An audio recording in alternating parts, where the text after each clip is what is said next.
Bene data bakundwa, nongeye kugaruka imbere yanyu, ndashima Imana ko yongeye kumpa aka kanya kugira ngo tuganire ijambo ry'Imana, nk'uko twabisezeranye nyine aho abagabo basezeraniye niho bahurira. Mbere rero y'uko dutangira ndagira ngo tubanze dusangire indirimbo y'123 mu gushimisha Imana. Muranyihanganira ntago nzi kuririmba neza, ariko mwumve nyine amagambo arimo abafashe. Yesu ni wowe musa mbonyemo amahoro nifuzaga, najyaga nyashaka sinyabone, ngasuhuza umutima iteka. None ni Yesu maza wenyine, nta n'irindi zina nemera, kuko ubugingo n'umunezero bibonekera muri we. Nifuza guko nakwinezeza ntita ku mukiza wanjye,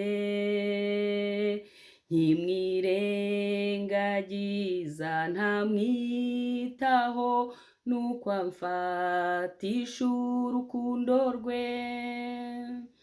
None ni Yesu maza wenyine, nta n'irindi zina nemera, kuko ubugingo n'umunezero bibonekera muri we. Najyaga njya kw'iriba ry'iyi si mfite inyota nyinshi cyane, nabangiye kunywa agakama ubwo nkayabura nuko nkiheba. None ni Yesu maza wenyine, nta n'irindi zina nemera, kuko ubugingo n'umunezero bibonekera muri we. Nuzuye agahinda n'ubwihebe, mbuze ibyo niringiraga, maze amaso yanjye arahumuka, ndakureba Yesu ndanyurwa. None ni Yesu maza wenyine, nta n'irindi zina nemera, kuko ubugingo n'umunezero bibonekera muri we. Iyi ndirimbo ivuga byinshi, ivuga ku bantu nyine batarasobanukirwa ibyako gakiza, bataramenya iyo nzira ya Kristo. Inyota iba ari nyinshi, ariko amariba yo kuri iyi si ntabwo abasha kutumara iyo nyota. Umuntu ubasha kutumara iyo nyota ni Kristo wenyine. Ngo abamurebyeho bavirwa n'umucyo, mu maso habo ntihazagira ipfunwe ukundi.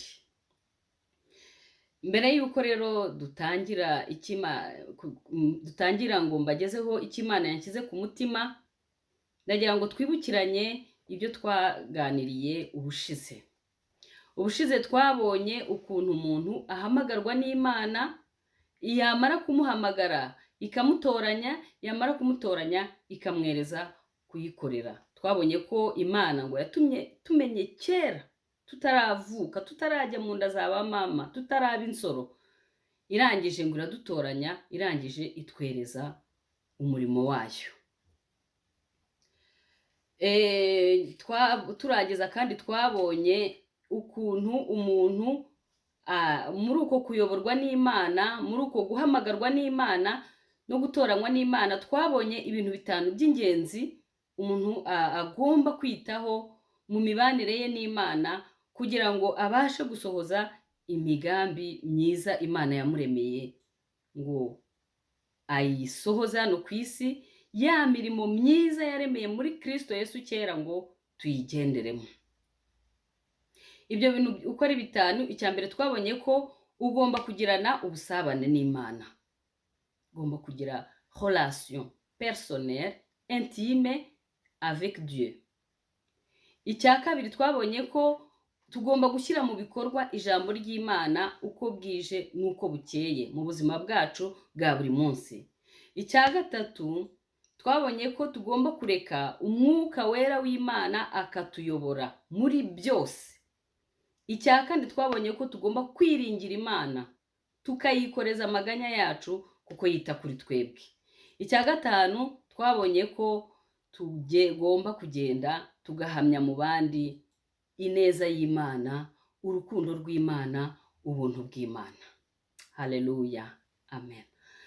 Uyu munsi rero turakomeza gusangira ijambo ry'Imana. Ni icyo Imana yashyize ku mutima wanjye tugiye gusangira, ni ijambo rivuga ngo kuzura, kuyoborwa no gushobozwa n'Umwuka Wera. Kuzura, kuyoborwa no gushobozwa n'Umwuka Wera. Umwuka Wera turamukeneye, Yesu yaramuduhaye kugira ngo atubere umufasha. Umwuka Wera turamukeneye kuko Yesu hari isengesho yadusengeye baryita prière sacerdotale. Muri Yohana wa 17 yaravuze ati Mana, aba bantu ndabasabiye bari mu isi ariko ntabwo ari ab'isi. Ntabwo ngusabye rero ngo bakure muri iyi si, ahubwo muri iyi nzira y'agakiza, muri uru rugendo ubarindire muri iyi si. Kugira ngo rero tubashe kurindwa n'Imana, nuko Umwuka Wera tumureka akatuyobora muri twebwe. Mbere yuko nkomeza ndagira ngo dusangire ijambo ry'Imana riri muri Yohana,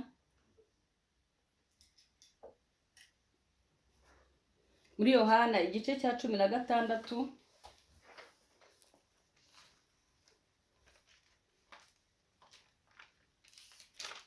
Yohana 16 kuva ku murongo wa 13 kugeza ku wa 15.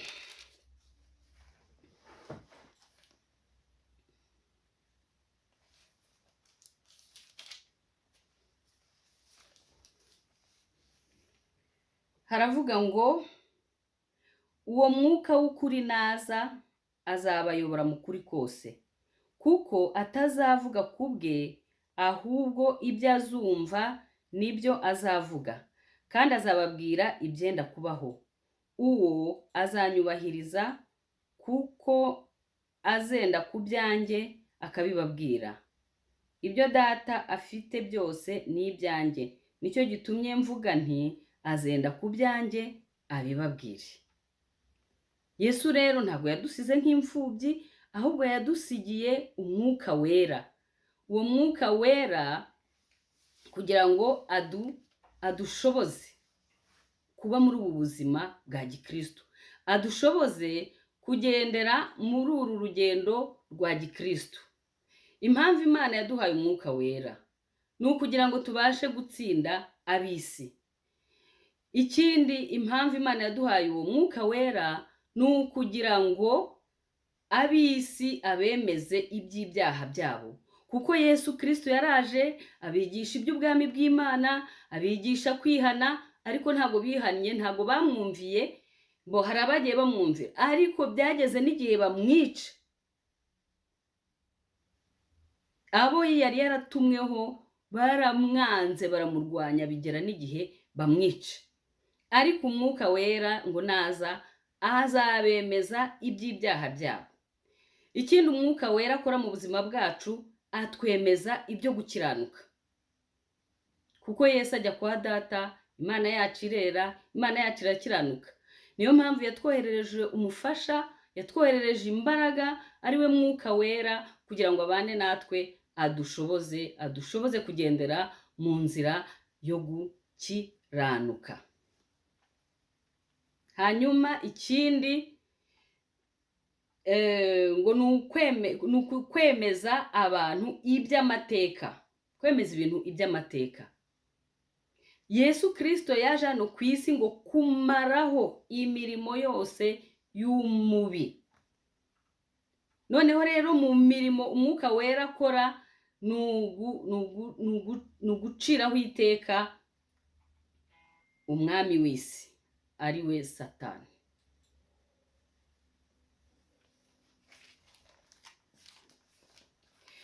Reka rero nk'uko nabibabwiye, tukimara kwihana, twabonye ko kwihana duca bugufi tugasaba imbabazi z'ibyaha byacu, tukamenya ko turi abanyabyaha. Twamara kumenya ko turi abanyabyaha tukihana. Twamara kwihana tugatumira Yesu mu bugingo bwacu. Iyo Yesu aje mu bugingo bwacu kubwo kwizera, n'Umwuka we Wera araza akabana natwe, akaba muri twebwe. Noneho hano kuri iyi si hari ubwoko butatu bw'abantu. Hari umuntu utazi Imana, ni umuntu udafite Yesu nk'umwami n'umukiza we mu bugingo bwe. Uwo muntu bamwita l'homme animal. Noneho umuntu wa kabiri ni umuntu wakiriye Yesu, ariko ntabwo yemera kuyoborwa n'Umwuka Wera. Ahubwo nubwo afite Yesu mu mutima we, Umwuka Wera ari muri we, ariko arakikorera ibyo yishakiye byose. Ntabwo yamuhaye intebe y'ubuyobozi bw'imibereho ye. Undi muntu wa gatatu ni umukristu wuzuye Umwuka Wera. Uwo mukristu wuzuye Umwuka Wera aba yarihannye, akakira Yesu Kristo nk'umwami n'umukiza we, noneho yarangiza intebe y'ubuyobozi bw'imibereho ye akabuha Kristo akabuyobora. Ahari twakwibaza tuti Umwuka Wera ni iki? Umwuka Wera bwa mbere ni Imana. Nk'uko tubibona mu Byakozwe n'Intumwa igice cya 5 kuva ku murongo wa 3 kugeza ku wa 5, muze kwasoma. Imana, Petero yabwiye Ananiya ati niki cyaguteye kubeshya Imana? Ntabwo ari abantu wabeshye, ahubwo wabeshye Imana. Umwuka Wera rero ni Imana. Icya kabiri,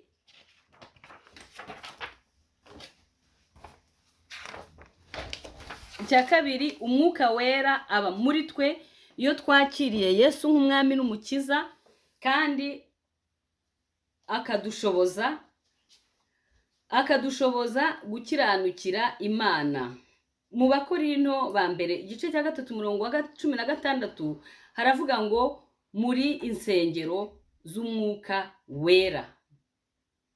Iyo Yesu aje mu bugingo bwacu, tuba insengero z'Umwuka Wera, Umwuka wa Kristo aba muri twebwe. Niyo mpamvu yabwiye abigishwa be ngo uyu murambona, ngo ariko ntimuza kongera kumbona.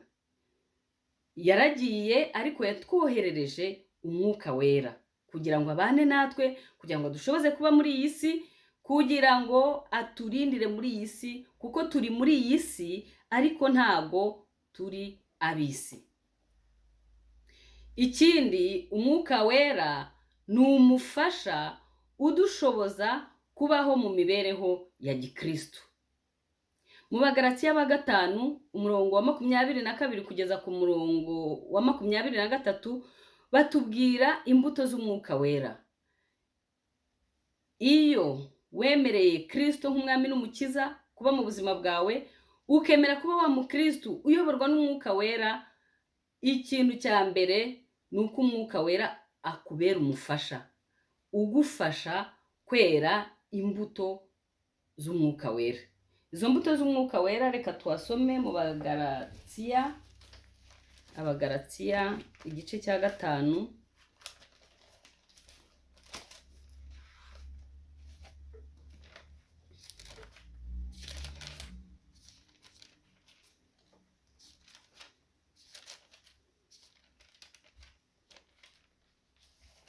Imbuto z'umwuka wera. Ariko rero imbuto z'umwuka ni urukundo, ni ibyishimo, ni amahoro, ni ukwihangana, kugira neza, ingeso nziza no gukiranuka, no kugwa neza no kwirinda. Ngo ibimeze bityo nta mategeko abihana. Iyo twemeye Yesu, umwuka wera adushoboza kwera izo mbuto, adushoboza kwera urukundo, adushoboza kwera amahoro, adushoboza kwera kwirinda, kwihangana. Icyo nicyo kizerekana ko turi abana b'Imana. Yesu yaravuze ngo bazatumenyera ku mbuto zacu. Kuvuga rero ngo mwami mwami, Yesu yaravuze ngo abavuga ngo mwami mwami ntabwo aribo bazinjira mu bwami bwanjye, kereka abakora ibyo data ashaka. Dukora ibyo data ashaka ryari? Igihe twera imbuto z'umwuka wera. Imana idushoboze. Ikindi, umwuka wera ni imbaraga. Ni imbaraga muri twebwe zidushoboza guhamya Kristo. Mu byakozwe n'intumwa igice cya 1 umurongo wa 8 haravuga ngo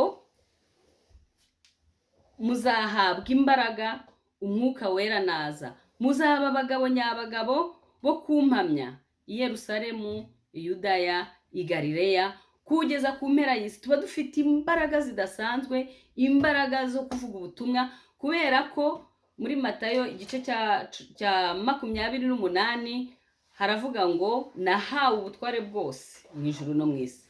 Mugende mu mahanga yose, mubwirize abantu ubutumwa bwiza, abizeye mubabatize, nimumara kubabatiza mubigishe kwitondera amategeko yanjye.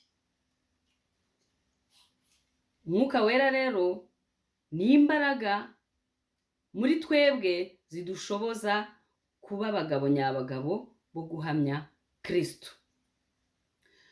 Ikindi, umwuka wera muri twebwe ni imbaraga ziruta iz'abadayimoni, ziruta indi myuka yose yabasha kuturwanya hano ku isi. Reka tubirebe muri Yohana wa mbere.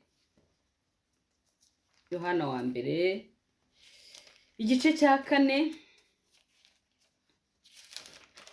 Yohana wa mbere igice cya 4 umurongo wa 3 n'uwa 4 haravuga ngo ariko umwuka wose utavuga Yesu utyo ntiwavuye ku Mana, ahubwo ni umwuka wa Antikristo, uwo mwumvise ko uzaza kandi none umaze kugera ku isi.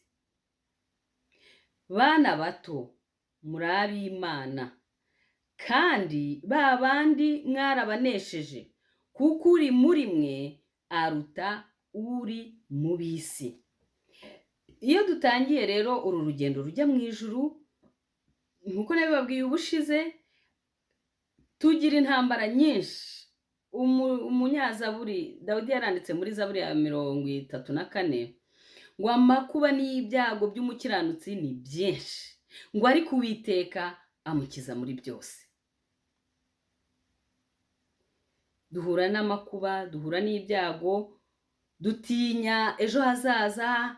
Hari abantu batinya abapfumu, hari abantu batinya abadayimoni, ariko uyu munsi ndagira ngo mbatangarize ko muri abana b'Imana, kandi uri muri twebwe aruta uri muri abo bapfumu, uri muri twebwe aruta izo mbaraga z'abadayimoni, uri muri twebwe yaranesheje. Haleluya! Imana yacu ishimwe, Imana yacu ni nziza. Ubwo rero ntuzongere gutinya. Umwuka wera uri muri wowe, mwemerere akumara ubwoba, mwemerere agutsindishirize, mwemerere. Iyo tumwemereye, imbaraga z'Imana muri twebwe ziragaragara, icyubahiro cy'Imana muri twebwe kiragaragara. Haleluya, amena. Noneho ahari wambaza ikibazo ukibaza uti kuzura umwuka wera ni iki? Kuzura umwuka wera ntabwo ari bya bindi batitira abantu bakavuga mu ndimi, ahubwo kuzura umwuka wera ni ukwemera gutegekwa na Kristo no kuyoborwa nawe. Uko niko kuzura umwuka wera.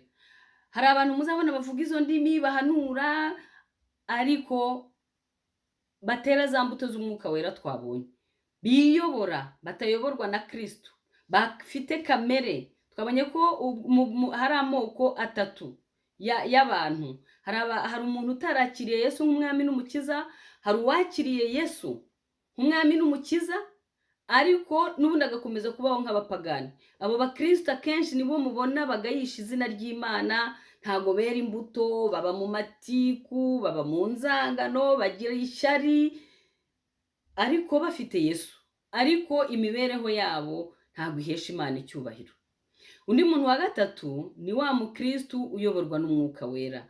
Ibintu byose abitura Kristo. Yesu Kristo aba ari ku ntebe y'ubuyobozi bw'imibereho ye, niwe yiringira, aramuyobora, bityo ubuzima bwe butuma yera imbuto z'umwuka wera. Noneho kubera izo mbuto z'umwuka wera, izina ry'Imana rigahabwa icyubahiro, ntiritukwe ku bwacu. Muri iyi minsi bene data, izina ry'Imana riratukwa ku bwacu, ariko impamvu ni iyihe?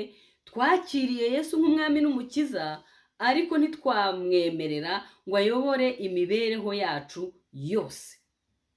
Iyo umwuka wera yuzuye muri twebwe, aduha umunezero w'agakiza. Niko Dawidi yavuze ngo Mana umpe kunezererwa agakiza kawe.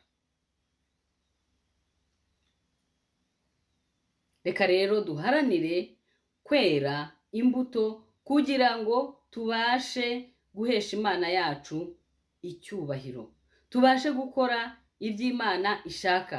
Wa mukristo wa kamere, reka mbabwire ibintu bimuranga mu Bakorinto ba mbere igice cya 3.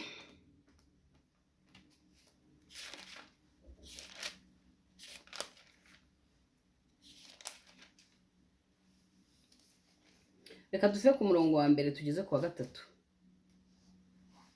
Bene data, sinabashije kuvugana namwe nk'uvugana n'ab'umwuka, ahubwo navuganye namwe nk'uvugana n'abakamere cyangwa abana b'impinja bo muri Kristo. Nabaramije amata, sinabagaburiye ibyo kurya bikomeye, kuko mwari mutarabibasha, kandi nanone ntimurabibasha kuko mukiri abakamere. Ubwo muri mwe ishyari, amahane, mbese ntimubaye abakamere koko? Ntimugenza nk'abantu? Murumva, aha Pawulo yabwiraga abantu bizeye Yesu, ariko abo ba Kristo b'i Korinto bari bagifite amashyari, bari bakiri muri competition, wahanuye kurusha abandi, wavuze mu ndimi cyane kurusha abandi, ariko byose ntibabikorere guhesha Imana icyubahiro, ahubwo bakabikora muri competition. Njyewe imbere ngaragare. Uwo ni umukristo wa kamere, afite Yesu ariko ntago yera imbuto z'umwuka wera.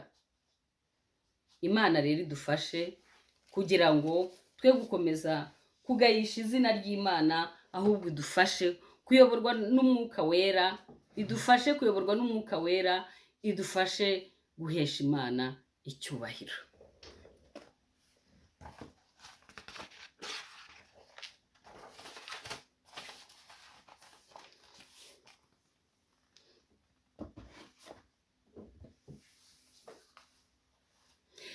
Ahari wakwibaza uti ese nakuzura umwuka wera gute? Wakwibaza uti se umuntu yakira Yesu gute? Kristo aza mu mutima wanjye gute? Twakira Kristo mu kwizera. N'umwuka wera tuwakira mu buryo bwo kwizera, dusenga kandi twizeye ko Imana itwumva, kuko Imana ni iy'ukuri, ikiranukira kutweza no kudutunganya, yarangiza ikatwuzuza umwuka wera. Kandi il est fidèle, ijambo ryayo irarikurikirana ikarisohoza. Nimba yaravuze iti nzakora ibi, nzagira gutya, ibyo ngibyo Imana irabikurikirana yarangiza ikabisohoza. Hari kondisiyo eshatu, hari ibintu bitatu. Icya mbere, tugomba kugira inzara n'inyota byo kuzura umwuka wera, ukagenda ugapfukama ugashaka Imana muri kwa gusenga, muri bwa busabane bwawe n'Imana. Ya nzara n'inyota ituma ubasha kubona izo mbaraga z'umwuka wera. Muri Matayo igice cya 5:6 haravuga ngo hahirwa abafite inzara n'inyota byo gukiranuka, kuko ari bo bazahazwa. Ntabwo ushobora kuzura umwuka wera udafite inzara n'inyota. Kandi Yesu Kristo, muzi ko Yesu ni umwana mwiza, aravuga ati nshyize inzira ebyiri, buri gihe aduha guhitamo. Ugomba guhitamo. Nta muntu Yesu ashyiraho igitugu. N'umwuka wera rero nubwo uba waramwakiriye, ariko ntabwo ushobora kuza ngo akubwire ngo nyemerera nkuyobore ngo utegeke. Oya, akujyana buhoro. Ni wowe ugomba kumva ko ukeneye umwuka wera, ukeneye kuyoborwa n'umwuka wera, ukeneye gushobozwa n'umwuka wera, hanyuma ukemerera Kristo akakuzura, akakuyobora, akagushoboza mu mibereho yawe yose. Aho niho uzagira umunezero w'agakiza. Naho ubundi iyo uri umunyamubiri, nta munezero w'agakiza. Nibwo ujya kubona ukabona abakristo benshi baba muri frustration. Ariko nimba hari ikintu cyiza kibaho, ni umunezero w'agakiza. Haleluya, amen. Ikindi cya kabiri ni ugutera ibyaha umugongo, kuko Imana ni yera. Ngo twese twakoze ibyaha ntitwashyikira ubwiza bw'Imana. Ntabwo ushobora kuba mu bwiza bw'Imana uri umunyabyaha. Kandi nubwo umuntu aba yarakiriye Yesu yitwa ko ari umukristo, mumenye ko turi abantu, turi abanyantege nke, turacumura hano kuri iyi si. Ahubwo icyo turushanwa, nk'uko murabona iyo duhumeka, iyo umuntu ahumeka hari uburyo imirimo ibiri ikorwa. Umuntu yinjiza umwuka kandi umuntu asohora umwuka. Noneho iyo umuntu asohora umwuka, asohora umwuka mubi. Yakwinjiza akinjiza umwuka mwiza. No mu buzima bwacu bwa gikristo, mu mibereho yacu ya buri munsi, kuko Imana izi ko tukiri kuri iyi si, kuko Imana izi ko turi abanyantege nke, izi ko ducumura. Ariko tugomba gukora ibyo bita guhumeka mu mwuka. Tugasohora umwuka mubi, tukatura ibyaha. Nimba wiriwe mu kazi uri gushihura abantu, nimba wiriwe utuka abana, nimba wiriwe ushihura umugabo wawe, umugore wawe, ibuka, uretse ko umwuka wera twabonye ko atwemeza iby'ibyaha byacu. Azakubuza amahoro. Namara kukubuza amahoro, ntuzinangire, ahubwo uce bugufi usaba Imana imbabazi. Muri Yohana wa mbere igice cya mbere 9 haravuga ngo nitwatura ibyaha byacu, niyo kwizerwa, ikiranukira kutweza no kudutunganya, ikadukuraho ibicumuro byose, ikadukuraho ibyaha byose, twongera tugasabana nayo. Kuko icyaha gishyira inkomyi mu mibanire yacu n'Imana. Nta nubwo ari no mu mibanire yacu n'Imana gusa, ahubwo no mu mibanire yacu n'abantu. Icyaha, abantu barahemukirana. Iyo umuntu yari inshuti yawe ukamugambanira, hazamo inkomyi. Ukamuvuga nabi mu bandi, hazamo inkomyi. Inkomyi ikurwaho nuko ugenda ukavuga uti mbabarira muvandimwe, nakuvuze nabi, naraguhemukiye. No ku Mana rero nuko nguko, iyo twayicumuyeho, icyaha kiba blocage mu mibanire yacu n'Imana, mu busabane bwacu n'Imana. Niyo mpamvu kugira ngo tubashe kubaho ubuzima bwuzuye umwuka wera, tugomba gutera ibyaha umugongo. N'igihe wakiguyemo ugasaba Imana imbabazi. Ni iy'ukuri kandi niyo kwizerwa, ikiranukira kutweza no kudutunganya. Icya gatatu, emerera Yesu gutegeka ibyawe byose. Yesu agomba, ubushize nababwiye ko yaje kugira ngo tubone ubugingo, kandi yaje kugira ngo tubone ubugingo bwinshi. Kandi nababwiye ko ni muri domene zose z'ubuzima bwacu. Yesu rero ntabwo yategeka ibyawe utamwemereye. Ugomba kumwemerera, agategeka mu bana bawe, agategeka mu rugo rwawe, agategeka mu kazi kawe, agategeka mu mibanire yawe n'abandi, kuko Yesu anaduhitiramo inshuti. Aduhitiramo inshuti, wenda akagutandukanya n'umuntu ukagira ngo ni ibibazo, ariko hari igihe aba abona uwo muntu azaba inkomyi mu rugendo rwawe. Aduhitiramo inshuti, akaduha inshuti nziza z'umugisha, akaduha abagabo beza b'umugisha, akaduha abana beza b'umugisha, akaduha urugo rwiza rw'umugisha, ariko ugomba kubimuha byose akaba ari we ubiyobora. Ikindi nababwira, kuzura umwuka wera ni itegeko. Mu Befeso igice cya 5 umurongo wa 8, reka tuhasome. Mu Befeso igice cya 5 umurongo wa 8. Kuzura umwuka wera ni itegeko. Abefeso igice cya 5 umurongo wa 18. Haravuga ngo, kandi ntimugasinde inzoga zirimo ubukubaganyi, ahubwo mwuzure umwuka wera. Mubwirane zaburi n'indirimbo n'ibihimbano by'umwuka, muririmba mucurangira umwami wacu mu mitima yanyu. Ni itegeko. Ntimugasinde inzoga, ahubwo mwuzure umwuka wera. Inzoga zirakubaganisha. Inzoga iyo wamaze gusinda nizo zisigara zikuyobora, zikakubwira ngo nyura iburyo ukajya iburyo, nyura ibumoso ukanyura ibumoso. Ni kimwe n'umwuka wera, nuko nguko atubwira. Ijambo rye riravuga ngo nzakugira inama, ijisho ryanjye rizaguhoraho. We ni njye ukwigisha, hakwigisha ibikugirira umumaro. Ntitugasinde inzoga, twuzure umwuka wera. Kuzura umwuka wera ni itegeko.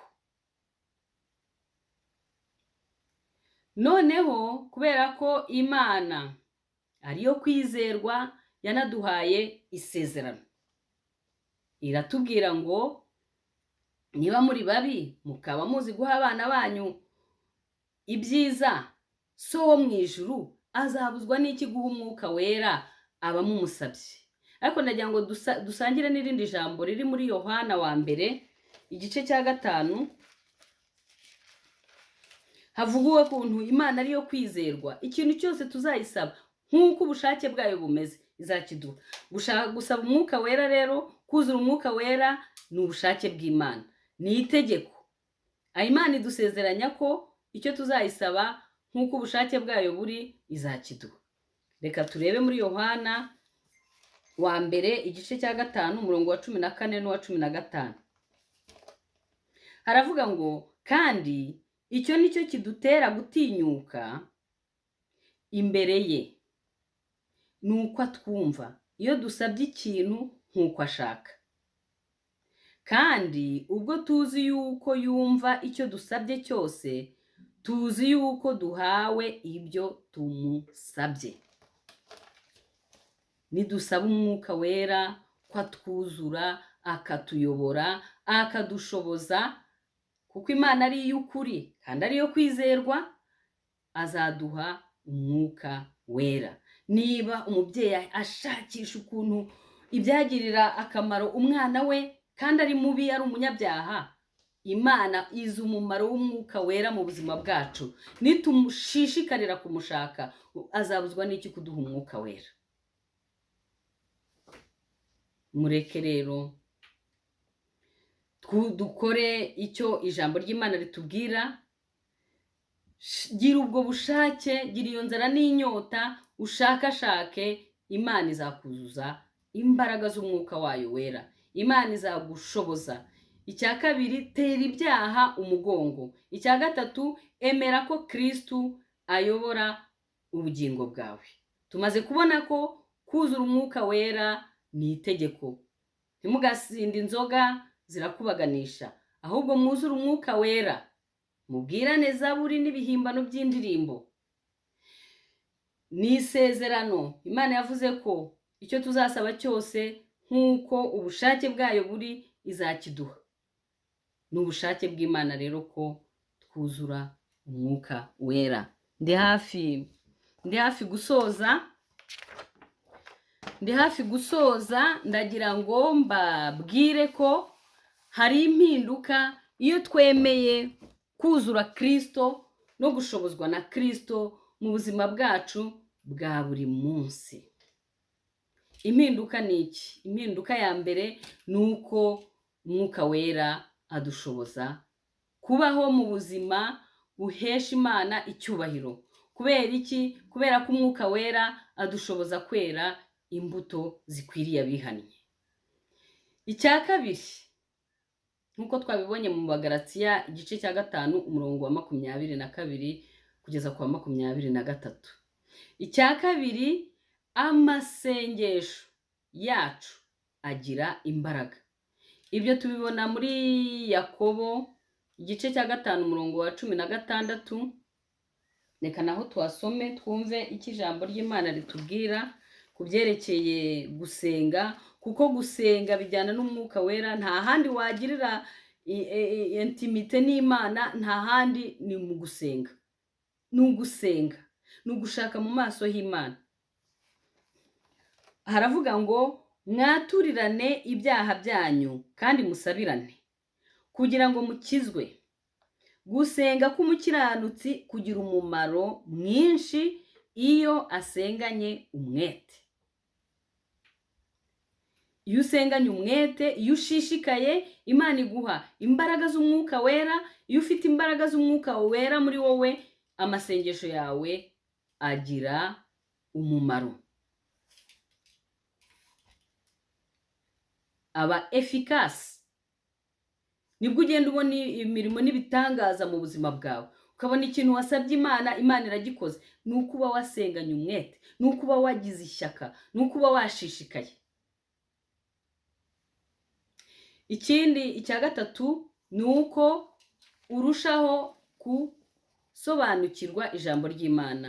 Iyo uri mu busabane n'Imana, iyo uri mu gusenga, umwuka wera araza akakwigisha ijambo ry'Imana, akaguha guhishurirwa, akaguha kwerekwa, akagukora ku maso ugahumuka, ukabasha kureba, ukabasha kubona, ukabasha kumenya, ukabasha gusobanukirwa. Reka turebe muri Timoteyo wa 2 icyatubwira.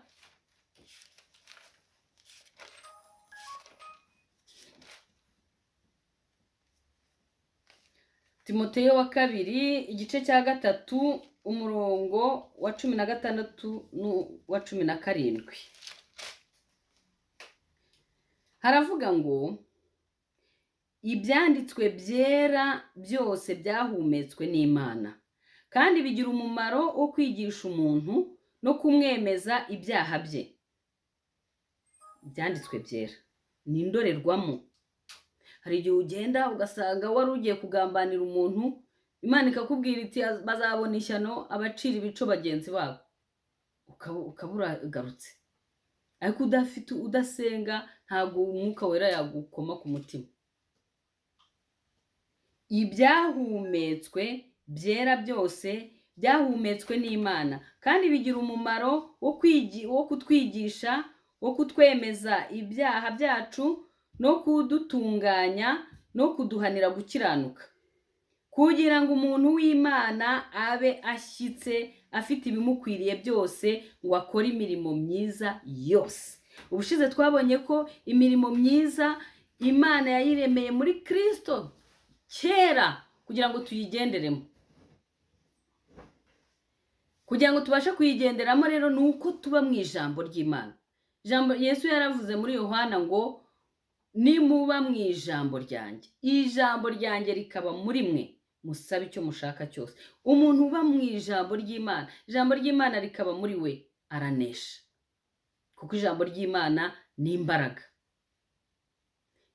Amen. Icyo cyari icya gatatu, impinduka ziza mu buzima bwacu. Icya mbere tumaze kubona ko nuko umwuka wera adushoboza kwera imbuto. Impinduka y'amasengesho yacu agira umumaro. Icya gatatu ni uko dusobanukirwa iby'ijambo ry'Imana, iryo jambo ry'Imana rikaduhugura, rikadutunganya,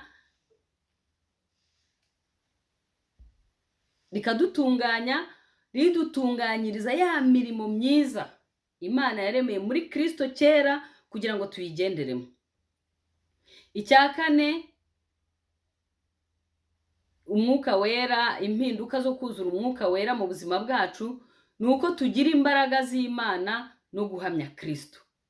Mu Byakozwe n'Intumwa igice cya 1 umurongo wa 8 haravuga ngo muzahabwa imbaraga, kanaho mpabasomere mwumve izindi mpinduka tugira iyo twemereye umwuka wera akatuyobora, akadushoboza, kuko Yesu yaramuduhaye ngo atubere umufasha, yaramuduhaye ngo atubere umujyanama, yaramuduhaye ngo atwigishe, yaramuduhaye ngo atuyobore mu kuri kose, yaramuduhaye ngo aduhishurire ibyenda kubaho.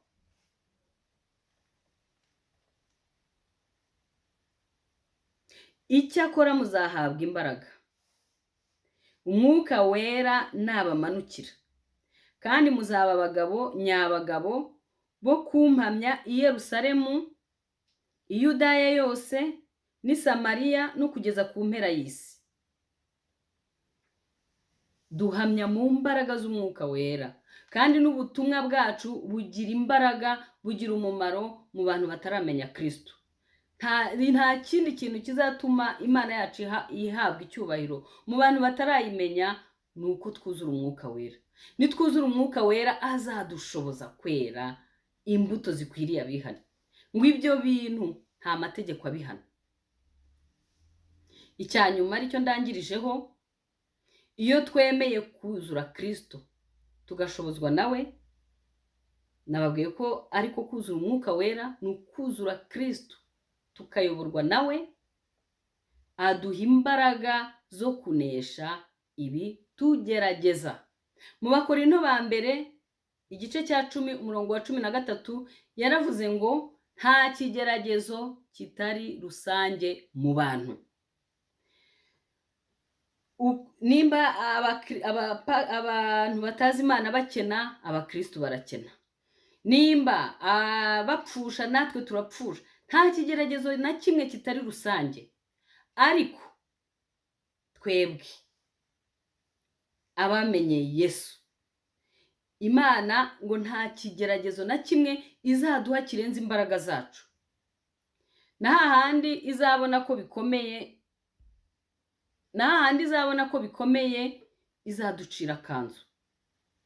izaducira akanzu gatuma tubasha kwihanganira bya bigeragezo. Izaducira akanzu gatuma tubasha gusohoka n'ubutsinzi muri bya bigeragezo, kuko ubushize twabonye ko ngo byose bifatanyiriza hamwe kutuzanira ibyiza ku bakunda Imana. Abo yahamagaye yarabatsindishirije, imaze kubatsindishiriza ibaha ubwiza. Niyo mpamvu akenshi mubona nyuma y'ibigeragezo dusohokana ubwiza bw'Imana, dusohokana ubuhamya, ariko biradusaba kuzura imbaraga z'umwuka wera, biradusaba gushobozwa na Kristo. Nta kindi, ni uko tugirana ibihe n'Imana, tukagira inzara n'inyota byo gushaka umwuka wera. Imana yaduhaye isezerano ko bafite inzara n'inyota byo gukiranuka bazahazwa. Imana yaduhaye isezerano ko icyo tuzasaba cyose nk'uko ishaka izakiduha, kandi twabonye ko ari itegeko. Iravuga ngo mwuzure umwuka wera, ntimusinde inzoga zirimo ubukubaganyi. Inzoga zikoresha abantu ibintu biteye isoni, ariko nitwuzura umwuka wera tuzahesha Imana yacu icyubahiro. Imana rero ishimwe kubwira ijambo tuganiriye. Reka dusenge nsoza, dusaba Imana kuyoborwa n'umwuka wera. Mwami wacu, turagushimye ko waduhaye Yesu, turagushimye Mwami ko waduhaye umwuka wera kugira ngo atubere umufasha, atuyobore mu kuri kose, atubere umujyanama, atwigishe, aduhe guhishurirwa, aduhe imbaraga zo kunesha. Mana shimwa kandi uhabwe icyubahiro. Waduhaye itegeko ritubwira ngo ntimugasinde inzoga kuko zirimo ubukubaganyi, ahubwo mwuzure umwuka wera. Ngaho rero mwami, nk'uko wabidusezeranyije, wavuze ko icyo tuzagusaba nk'uko ushaka uzakiduha. Aka kanya turagusaba kugira ngo umwuka wawe wera adushoboze kwera imbuto zikwiriye abihannye. Umwuka wawe wera adushoboze kubaho ubuzima bunesha, ubuzima buguhesha icyubahiro, mu izina rya Yesu, amen.